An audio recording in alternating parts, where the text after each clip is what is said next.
just finished Wild Reverence and I am obsessed. I gave this book 5 stars and it is being released on September 2nd. The story follows a love story between Matilda, who is a goddess, and Vincent, who is a human. So do you have to read Divine Rivals before you read Wild Reverence? Technically no, because they are separate stories. However, I think it is more impactful if you read Divine Rivals first. Also, the epilogue does have a small spoiler for Divine Rivals, so please be aware of that. Storytelling in this book is immaculate. I wish I could write half as good as Rebecca Ross does. Story is so beautifully done, and I truly feel like I am sitting next to the fire listening to Matilda tell me her life story. The whole thing gives like an epic legend feel, like a story that would be passed down from generation to generation. The pacing is done really well in this. This is not necessarily a fast-paced book. It's a little bit on the slower side. And even though a war is sort of a large part of the story, there's only a few battle scenes.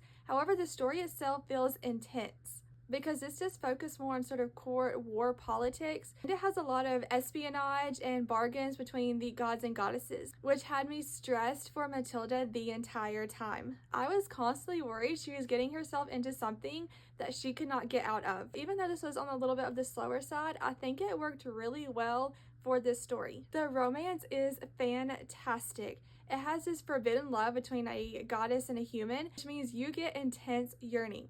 It should be no surprise from Rebecca Ross because she does yearning so well, but Vincent and Matilda spend many parts of the story separated, so you really do get to feel the strong desire they have for each other. And the thing Vincent says and writes will have you wanting nothing more than for them to end up together.